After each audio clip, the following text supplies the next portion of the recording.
Basic search and rescue অর্থাৎ মৌলিক অনুসন্ধান এবং উদ্ধার মডিউলে আপনাকে স্বাগত জানাই। এই মডিউলের শেষে আপনি জানতে সক্ষম হবেন ভেঙে পড়া স্ট্রাকচার সার্চ অ্যান্ড রেস্কিউ বা সিএসএসআর এর কারণ সম্বন্ধে, একটি অনুসন্ধান দলের গঠনের রূপরেখা সম্পর্কে, অনুসন্ধানের জন্য ব্যবহৃত মৌলিক সরঞ্জামগুলি কী কী, অনুসন্ধান এবং শনাক্তকরণের পদক্ষেপগুলি কী, অনুসন্ধান এবং অবস্থান কৌশল বোঝার পদ্ধতিগুলি কী কী, ক্ষতিগ্রস্তদের ব্যবস্থাপনায় স্বেচ্ছাসেবকের ভূমিকাগুলি কী কী।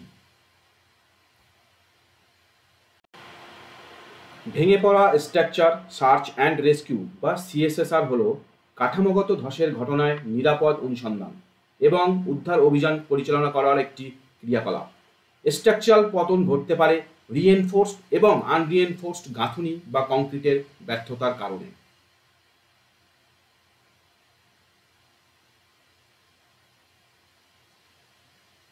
কাঠামোগত পতনের কিছু সাধারণ কারণ হল মাটির অস্থিরতা, যেমন কাদা স্লাইড, গর্ত, অগ্নি দুর্ঘটনা, যানবাহনের প্রভাব, কাঠামোগত বৈশিষ্ট্য যেমন বয়স, উপকরণ, পদ্ধতি এবং নকশা, চরম আবহাওয়া যার মধ্যে রয়েছে বৃষ্টি বা বন্যার জল, তুষার জমে থাকা, টর্নেডো এবং বাতাসের ঝড়, বোমা, ইউটিলিটিস, আতশবাজি ইত্যাদির কারণে বিস্ফোরণ, ভূমিকম্প বা আগ্নেয়গিরির কার্যকলাপ যেমন অতিরিক্ত আগ্নেয়গিরির ছাই জমা হয়।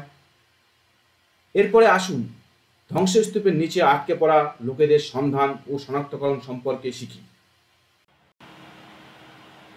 কাঠামো ধসের সময় মানুষ ধ্বংসাবশেষের নিচে আটকে যেতে পারে। এনডিআরএফ দলকে ধসে পড়া কাঠামোর মধ্যে ফাঁকা জায়গায় জীবিত মানুষের উপস্থিতি নিশ্চিত করতে কিছু কৌশল এবং পদ্ধতি অনুসরণ করতে হয়। দুর্গতদের সাথে যোগাযোগ স্থাপন করতে, ক্ষতিগ্রস্তদের শনাক্ত করতে এবং সাহায্য করার জন্য একটি শারীরিক অনুসন্ধান করতে হয়। আসুন আমরা শারীরিক অনুসন্ধান বা ফিজিক্যাল সার্চের জন্য প্রয়োজনীয় মৌলিক সরঞ্জাম শিখি। ফিজিক্যাল সার্চের জন্য প্রয়োজনীয় মৌলিক সরঞ্জামগুলি হল ব্যক্তিগত সুরক্ষামূলক সরঞ্জাম এবং জরুরি চিকিৎসা কিটের সম্পূর্ণ সেট, ন্যূনতম ব্যক্তির সরঞ্জাম যা কমপক্ষে 12 ঘন্টা সাহায্যবিহীনভাবে কাজ করার জন্য প্রয়োজন, যেমন পানীয় জল, খাদ্য, সঠিক পোশাক, মৌলিক সরঞ্জাম যেমন পোর্টেবল রেডিও, ওয়াকি টকি যদি পাওয়া যায়। বিল্ডিং এবং কাজের সাইট চিহ্নিতকরণ সরবরাহের মধ্যে রয়েছে পেইন্ট, চক, পতাকা, কোন, সিনটেপ, মার্কার, সতর্কতা এবং সতর্কতা ডিভাইস, দূরবীন, ফটো ক্যামেরা, টর্চ লাইট, অনুসন্ধান ডায়াগ্রাম, পেন্সিল, রং, কলম, ক্লিপবোর্ড, উন্নত প্রযুক্তিগত অনুসন্ধান সরঞ্জাম এবং অতিরিক্ত উপকরণ যেমন বিপজ্জনক উপকরণ প্রতিক্রিয়া নির্দেশিকা অর্থাৎ হ্যাজার্ডিয়াস ম্যাটেরিয়াল রেসপন্স গাইড। আসুন আমরা লাইভ ভিকটিমদের অনুসন্ধান ও শনাক্ত করার পদক্ষেপগুলি দেখি। পদক্ষেপগুলি হল উপলব্ধ তথ্য কম্পাইল এবং বিশ্লেষণ, কোন এবং মার্কিং বা সিনটেপের সাহায্যে এলাকা চিহ্নিত করে জায়গাটিকে সুরক্ষিত করা, স্থিতিশীলতার জন্য কাঠামোটি পরিদর্শন ও মূল্যায়ন করা এবং ধ্বংসস্তূপের ভেতরে আটকে পড়া ক্ষতিগ্রস্তদের যে কোনো সম্ভাবনার সন্ধান করা, কাছাকাছি বা সহজগম্যভাবে ক্ষতিগ্রস্তদের উদ্ধার করা, কাঠামোর একটি চিত্র তৈরি করুন, অনুসন্ধান করার জন্য একটি এলাকা নির্বাচন করুন, একটি অনুসন্ধান পদ্ধতি নির্বাচন করুন, উপলব্ধ সরঞ্জাম ও সম্পদের সাথে সম্ভাব্য ভিকটিমের উপস্থিতি ও অবস্থান নিশ্চিত করুন এবং সন্ধান পাওয়া গেলে অবিলম্বে ভিকটিমকে প্রাক হসপিটাল চিকিৎসা শুরু করুন।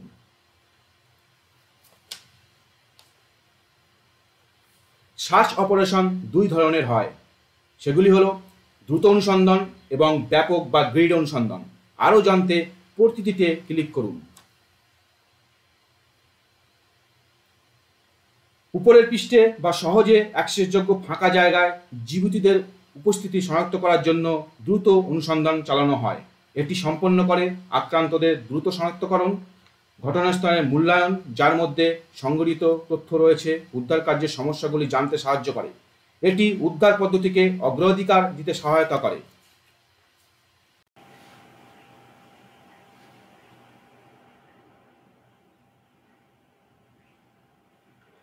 ব্যাপক বা গ্রিড অনুসন্ধান, এটি দুর্গতদের সঠিক এবং নিশ্চিত অবস্থান জানতে পদ্ধতিগত বা প্রযুক্তিগত পদ্ধতিতে পরিচালিত হয়।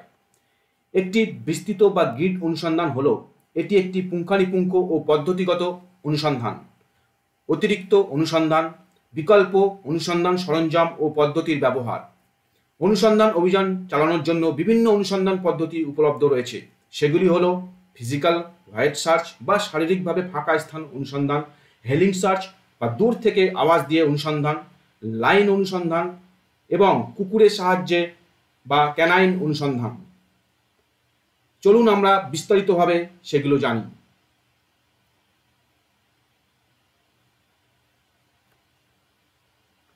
শারীরিক অনুসন্ধানে বিশেষজ্ঞ বা অন্যান্য ব্যয়বহুল সরঞ্জাম প্রয়োজন হয় না, শুধুমাত্র ইন্দ্রিয় বা কিছু প্রতিষ্ঠিত পদ্ধতি প্রয়োজন। বেশিরভাগ ঘটনায় বিশেষজ্ঞ উদ্ধারকারী দল আসার সময় প্রতিবেশী, পথচারী বা প্রথম প্রতিক্রিয়াদের দ্বারা একটি প্রাথমিক শারীরিক অনুসন্ধান করা হয়। প্রশিক্ষিত আপদামিত্র স্থানীয় সম্পদের সাহায্যে এই ধরনের অনুসন্ধান সহায়ক হতে পারে। শারীরিক ভয়েড সার্চ অনুসন্ধানের সুবিধা হলো অনুসন্ধানের জন্য সহজলভ্য সংস্থান রয়েছে, বড় এলাকা দ্রুত কভার করা যাবে। শারীরিক অনুসন্ধানের জন্য বিশেষজ্ঞ বা বিশেষ সরঞ্জামের প্রয়োজন হয় না, স্বেচ্ছাসেবকদের দ্রুত প্রশিক্ষণ দেওয়া যেতে পারে এই পদ্ধতির সাহায্যে। শারীরিক ভয়েড অনুসন্ধানের সময় ভিজুয়াল দর্শন ভিকটিমের সঠিক অবস্থান এবং অবস্থার চূড়ান্ত যাচাই প্রদান করে। এছাড়াও ইতিবাচক ফলাফলগুলির জন্য সেকেন্ডারি যাচাইকরণের প্রয়োজন নেই। শারীরিক ভয়েড অনুসন্ধানের অসুবিধাগুলি হল শুধুমাত্র পৃষ্ঠ ও সহজেই অ্যাক্সেসযোগ্য স্থানে দুর্গতদের শনাক্ত করা যায়। এই অনুসন্ধান কৌশলগুলি রাতে কম কার্যকর হয়। প্রয়োজনীয় নৈকট্য অনুসন্ধান কর্মচারীদের জন্য বিপজ্জনক হতে পারে। এই অনুসন্ধান কৌশলের ফলাফল চূড়ান্ত নয়, নিহতদের সকলের সন্ধান পাওয়া গেছে বলে নিশ্চিত হওয়া যায় না। এরপরে আসুন ভয়েড বা ফাঁকা স্থানগুলি কি তা বোঝা যাক। সাধারণ পতনের প্যাটার্নে শূন্যস্থানগুলির সম্ভাব্য অবস্থান হল ভি আকৃতির পতন, যা সাধারণত ঘটে যখন মাঝখান ভেঙে যায় বা মেঝে বা ছাদ ধসে পড়ে এবং ভি আকৃতির হয়। প্যানকেকের মতন, যা ঘটে যখন একটি বহুতল ভবনের স্তম্ভ এবং অন্যান্য সহায়ক কাঠামো ভূমিকম্পের ফলে মেঝেতে একে অপরের উপর পড়ে এবং কেকের মতো হয়ে যায়। লিন টু কোলাপস, যা ঘটে যখন মেঝে, ছাদ বা কাঠামো শুধুমাত্র এক পাশ ভেঙে পড়ে এবং লিন টু গঠন করে। এবং কান্টিলিভারের পতন ঘটে যখন কাঠামোর এক বা একাধিক দেয়াল ভেঙে পড়ে, অবশিষ্ট দেয়ালের উপর কাঠামোটি দাঁড়িয়ে থাকে। এখন আসুন একাধিক কক্ষে শারীরিক অনুসন্ধানের পদ্ধতিটি বুঝি। একাধিক কক্ষ অনুসন্ধানের প্রাথমিক নির্দেশনা হলো ডান দিকে যান, ডান দিকেই থাকুন, গো রাইট, স্টে রাইট। কাঠামোতে প্রবেশ করার পরে ডান দিকে ঘুরুন, দৃশ্যমান বা শারীরিকভাবে ডান প্রাচীরের সংস্পর্শে থাকুন যতক্ষণ না পুরো অ্যাক্সেসযোগ্য এলাকাটি অনুসন্ধান করা হয় এবং দলটি শুরুর বিন্দুতে ফিরে আসে। যদি অনুসন্ধান দলটিকে প্রস্থান করতে হয় এবং তারা যদি যেদিক থেকে প্রবেশ করেছিল তা মনে করতে না পারে, কেবল ঘুরে দাঁড়ান এবং প্রাচীরের সংস্পর্শে থাকুন। শারীরিকভাবে বা চক্ষুষভাবে এটিকে আপনার বাম দিকে রেখো।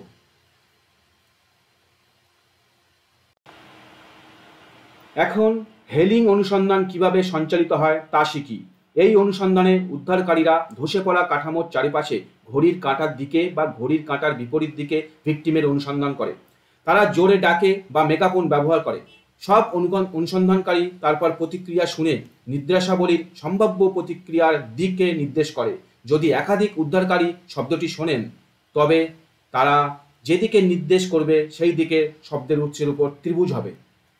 এটি অবশ্যই প্রতিটি উদ্ধারকারীর ব্যক্তিগত নোটগুলিতে উল্লেখ করা উচিত।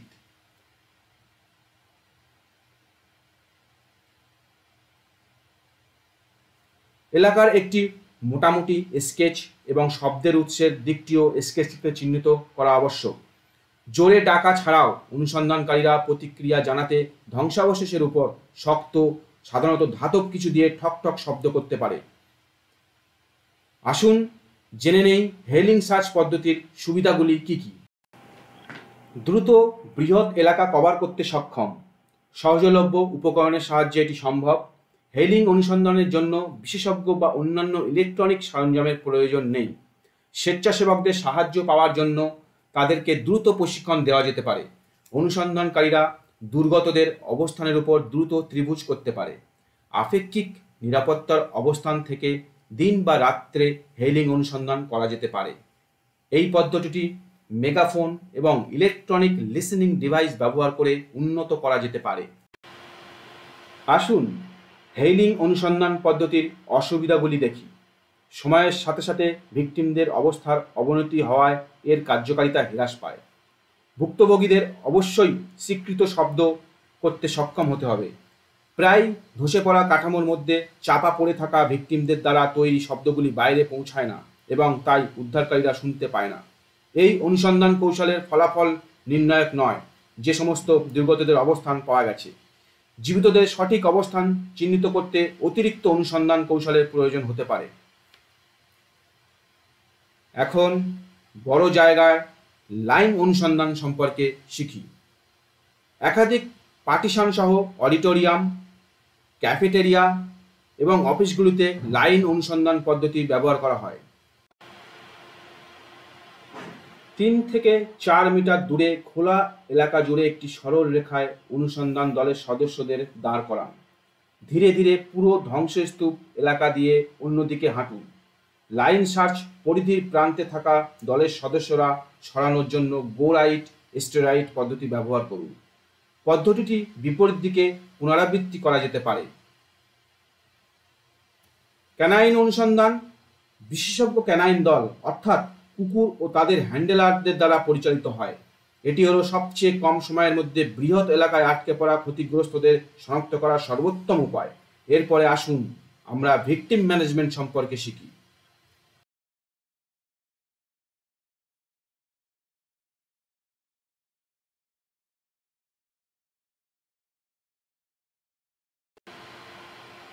অনুসন্ধানের সময় কিছু সতর্কতা অবলম্বন করা উচিত। সেগুলি হলো, কখনোই অনুপযুক্ত মন্তব্য করবেন না যা ভিকটিমের শোনা উচিত নয়। সর্বদা অনুমান করুন যে কেউ আপনার কথা শুনছে। সবসময় ইতিবাচক থাকুন। মনে রাখবেন, ভিকটিম সবচেয়ে খারাপ সম্ভাব্য অবস্থানে রয়েছে এবং বেঁচে থাকার জন্য লড়াই করছে। আপনি তাদের নিষ্কাশনের সম্ভাবনা সম্পর্কে ইতিবাচক হয়ে তাদের বেঁচে থাকার সম্ভাবনা বাড়াতে পারেন। আপনি হয়তো প্রথম ব্যক্তি যার সাথে ভিকটিম যোগাযোগ করতে সক্ষম। অতএব আত্মবিশ্বাস এবং আশার অনুভূতি জাগানো খুবই গুরুত্বপূর্ণ।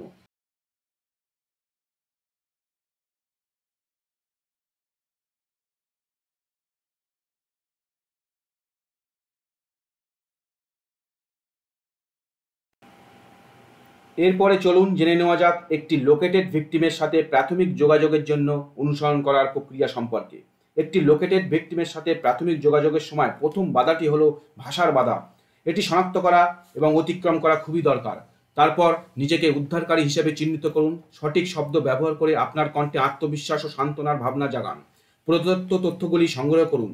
ভিকটিমের নাম, আনুমানিক বয়স, সে প্রাপ্তবয়স্ক বা শিশু কিনা, আঘাতের ধরন এবং ব্যাপ্তি, হাইড্রেশন অবস্থা, উষ্ণতা এবং বন্দির সময়কাল।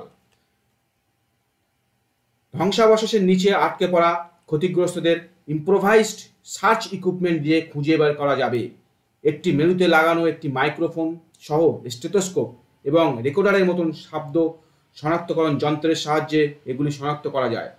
ভিজুয়াল ডিটেকশন ডিভাইস যেমন টেলিস্কোপিক মিরর এবং একটি ভিডিও ক্যামেরা ব্যবহার করে ভিকটিমদের শনাক্ত করা যায়। একটি মাইক্রোফোন এবং পোর্টেবল রেডিও সহ একটি এক্সটেনশন মাউন্ট করা লাউড স্পিকারের মতো শব্দ সংরক্ষণ যন্ত্রের সাহায্যে ভিকটিমদের শনাক্ত করা যেতে পারে।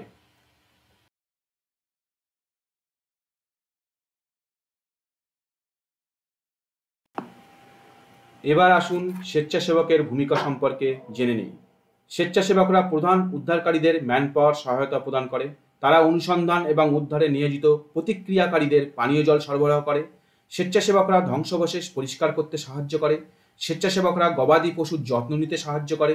স্বেচ্ছাসেবকরা মৌলিক সুযোগ সুবিধা পুনরুদ্ধারের সরকারি বিভাগকে সাহায্য করে। স্বেচ্ছাসেবীরা ক্ষতিগ্রস্তদের প্রাথমিক চিকিৎসা প্রদান করে।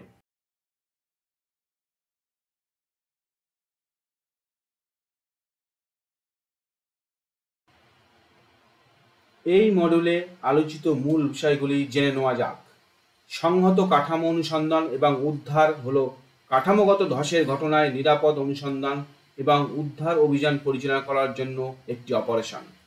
উপরে বা সহজগম্য ফাঁকা জায়গাগুলিতে বেঁচে থাকাদের উপস্থিতি শনাক্ত করতে অবিলম্বে একটি দ্রুত অনুসন্ধান চালানো হয়। ক্ষতিগ্রস্তদের সঠিক অবস্থান নির্ণয় করার জন্য একটি প্রযুক্তিগত পদ্ধতিতে একটি ব্যাপক বা গ্রিড অনুসন্ধান করা হয়।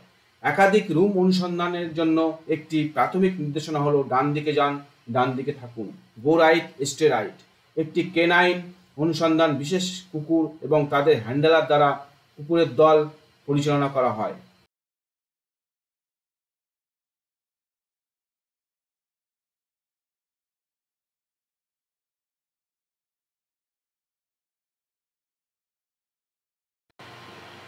এখন বিষয় সম্পর্কে আপনার বোঝার পরীক্ষা করার সময় এসেছে।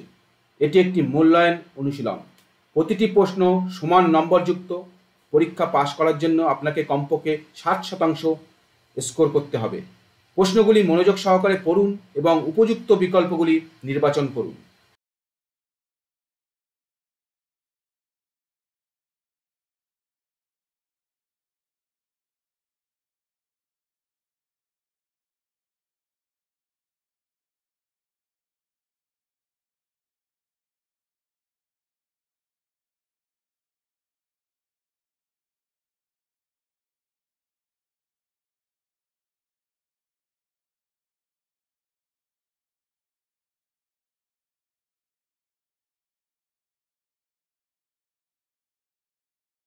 অভিনন্দন, আপনি মৌলিক অনুসন্ধান এবং উদ্ধারের মডিউলটি সফলভাবে সম্পন্ন করেছেন।